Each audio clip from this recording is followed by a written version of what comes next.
At first, he did not hear the voice behind him. The red sun was glaring in his face as he rode across the center of the world. 40 miles since dawn, hundreds to go, and not much time, perhaps no time at all. He did not know. Since the huge magenta sun would sink, a melancholy purple dusk would fall, and he would have to rest.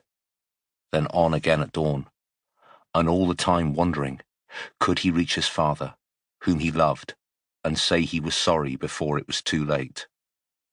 For his aunt's letter had been very clear. His father was dying. "Mr. Jiang," he heard it this time. "Jiang Shirong, wait!" He turned his head. A single rider was urging his horse along the road.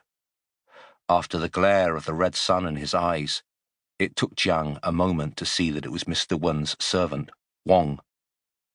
What could that mean? He reined in his horse. Wang, a small, plump, bald man who had originally come from the south, ran the house for the aging scholar, who trusted him completely, and he'd taken young Jiang under his wing as soon as he'd come to stay there. He was perspiring.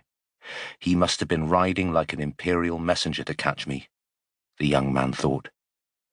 "Is Mr. Wen all right?" Jiang asked anxiously. Yes. He says you must return to Beijing at once." "Return?" Jiang looked at him in dismay. "But my father's dying. I have to go to him." "You have heard of the Lord Lin?" Of course. All Beijing had been talking about the modest official, little known before, who had so impressed the emperor that he had been given a mission of great importance. "He wants to see you, right away." Me? He was a nobody. Not even that. An insignificant failure. "Mr. Wen wrote to the Lord Lin about you. He knows the Lord Lin from when they were students. But Mr. Wen did not tell you, did not want to raise your hopes. When the Lord Lin did not reply," he made a sad face. "Then this morning, after you left, Mr. Wen received a message. Maybe the Lord Lin will take you on his staff, but he needs to see you first. So Mr. Wen tells me to ride like 1,000 devils to get you back." He looked at the young man intently. "This is a big chance for you."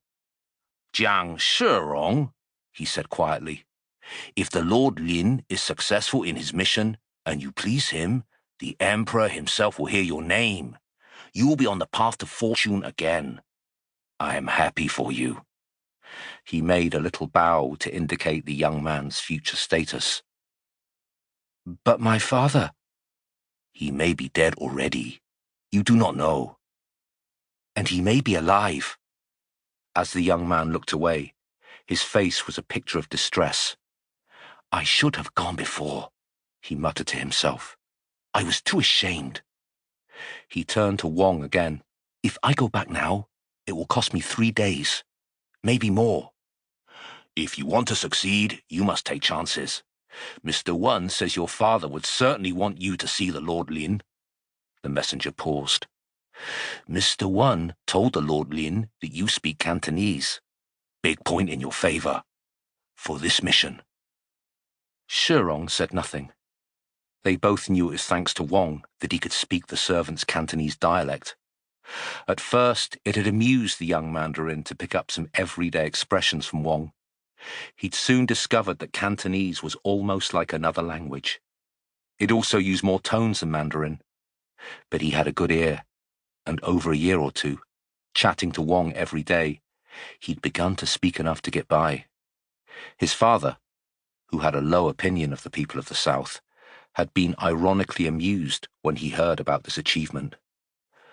"Though I suppose it could be useful one day," he allowed. But Mr. Wen counseled him. "Don't despise the Cantonese language, young man. It contains many ancient words that have since been lost in the Mandarin we speak." Wang was looking at him urgently. "Mr. Wen says you may never get a chance like this again," he continued. Jiang Shirong gazed towards the red sun and shook his head miserably.